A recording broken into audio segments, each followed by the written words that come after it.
Welcome to Worth Knowing.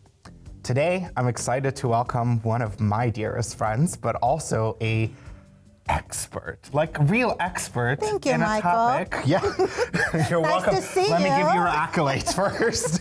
A real expert in a topic that I'm personally interested in, so I'm going to nerd and geek out today. Okay, let's do We're this. going to talk about forecasting. Forecasting and the Bullwhip effect. Exactly, and I could have not asked for a better expert than Laura.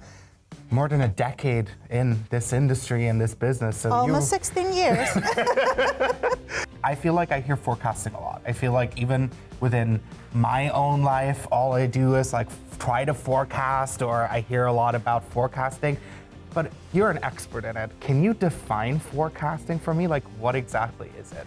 Yes, so forecasting is trying to predict the future. You're going to try to figure out what the consumer is going to be buying next, how much and when. So you're basically trying to guess what is going to happen, but you don't really guess. You're using two types of information. I actually might know which two. Might Yeah. it be quantitative and qualitative? Yes, quantitative is what all the numbers, historical consumption, sales, forecast, anything that you can count. And then qualitative is going to be your knowledge, your expertise, market conditions, information that you're gathering that you can apply to that forecast to predict that future. So we're talking about a lot of data. We're talking Yes. about a lot of also different things to consider. Now, math was not always my strong suit in school, but I'm guessing there's a lot of math involved in forecasting. What are some of the methods that you use that everybody might know and they might not connect them to forecasting? I can actually show you some data here. So you have your actual quantity, so that's your quantitative information, all the numbers, your consumption.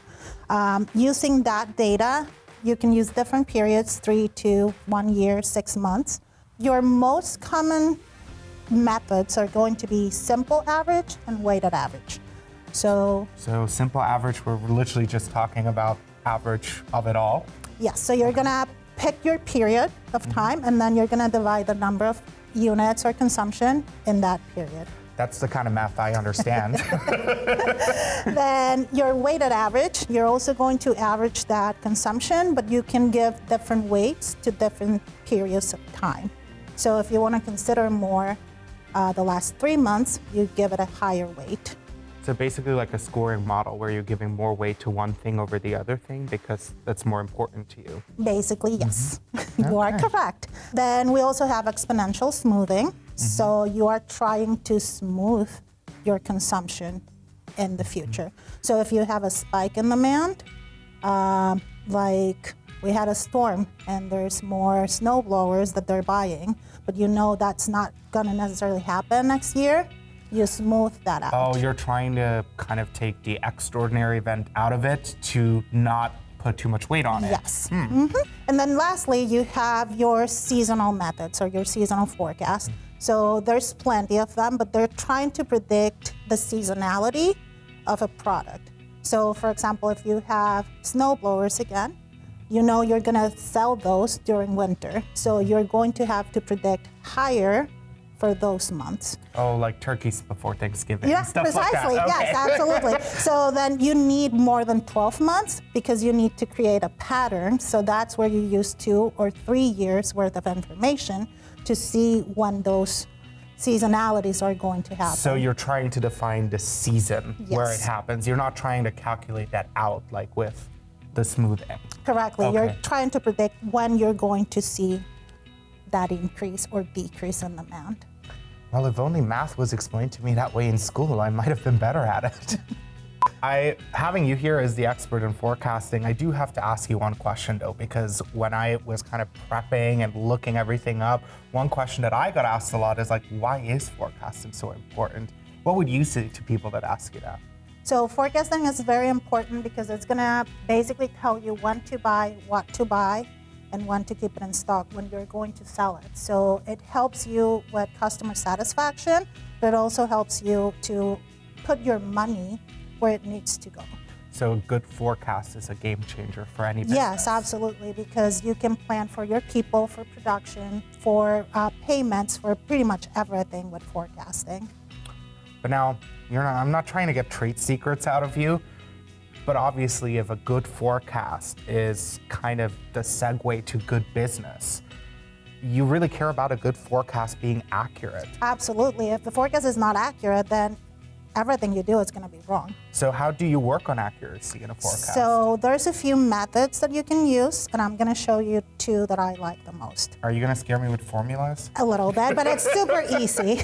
Okay, I trust you on that. The first one is MAPE. This is mean absolute percentage error, and it's basically just going to take your forecast, measure it against the actual, and then calculate the percentage of if it was right or wrong.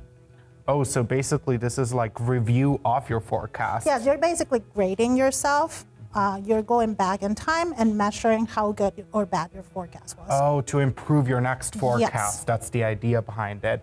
But now, if you're measuring your own forecast and how good it was, isn't there also some kind of bias in there? Yes, and I have the formula for that too. So we use tracking signal. So tracking signal is going to tell you if you are over or under forecasting and where you need to adjust. Oh, it's like a rating of your own bias, Yes. basically. So you're basically going to, using those two, you can tell which one of your forecasts is the most accurate and help you decide what to use going forward. Oh, so now I see this is basically like helping you decide if the simple average is good, if you need a weighted average, when you're looking back, what you should adjust. Yeah, in. so basically here you have all your methods, you have your MAPE and your tracking signal, and you're gonna choose the least amount of error, and then you're going to choose the one that it's under 4% in your tracking signal, because that is a good bias. And then here you basically have your exponential smoothing. That is what you are going to choose. I'm basically thinking about how to use that for my next dinner party because I'm always like either overbuying or underbuying. And if I would just use this method, I could basically figure out how to forecast perfectly. Absolutely, see? It is not that challenging. Oh, well, I do have questions about that. Because if we're thinking about it, if forecasts could tell us the correct future, then I don't think we would have any challenges left in forecasting, but there are challenges, right? Yes. So you have multiple challenges. For example, the weather could be a challenge. COVID was a huge challenge for the industry, for every industry. Yeah, for everybody in general. Something that goes viral. Any change in what the consumer is buying, it's going to be a challenge for you to predict the future. Because you're trying to get the best idea of the future, but you can't actually fully predict it with everything that might happen, right? And you cannot always lean into the past, so that's why you have to use your information and then try to gather everything else with your knowledge, your future predictions, the market, to try to mitigate the bullwhip effect. Have you heard about that? It rings a bell, but don't ask me to define it. That's what you're here for. Yeah. So the bullwhip effect is basically going to affect the pattern on every step of the supply chain. A good example would be COVID and the toilet paper. Oh yeah, memories. So people panicked, bought a ton of toilet paper. So the retailer was placing more orders with the distributor or wholesale. Then they placed more orders with the manufacturers.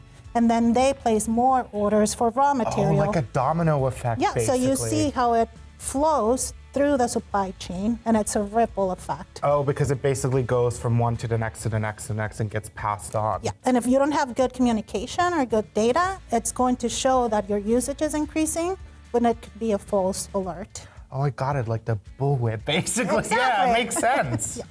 So what I'm getting is that it's like a shock to the system, basically, because it touches everything.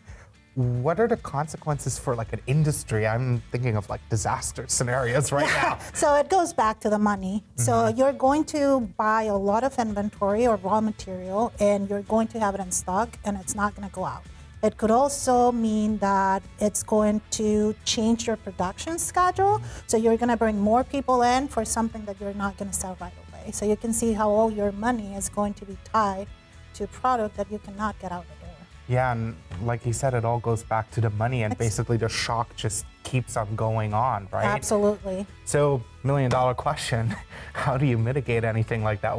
Because I'm now thinking the bullwhip effect is from things that you can't really predict happening.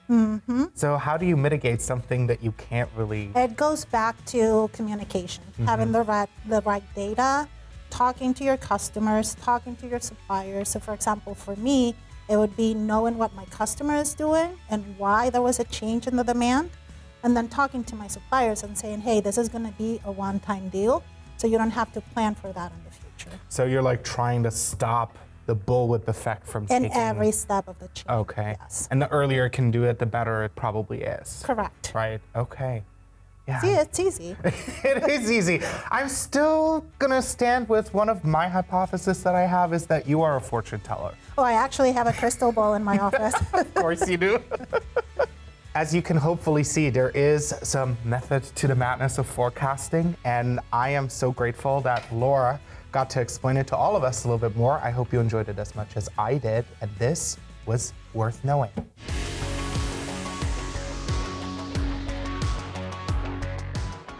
Do you really have a crystal ball? I do. That wasn't made up? No. My previous boss gave it to me as a present, kind of like a joke, but it actually tried to kill me. What? I swear. So I had it, very important, by the window. And I don't know if you remember, like in elementary, when they teach you that if the sun goes through glass, you know what happens? Then it heats stuff up. Yes, so I start smelling like smoke. I can see where this is going. And I didn't know where it was coming from. I had my purse in front of it, and it caught on fire. Was it trying to tell you something about the future? Or like what? I hope not. Is it going to be on fire? No, I hope not either. But so you still have it? Yes, I just put it away. From the window, Yeah, from obviously. the window. Yeah, that's probably safer.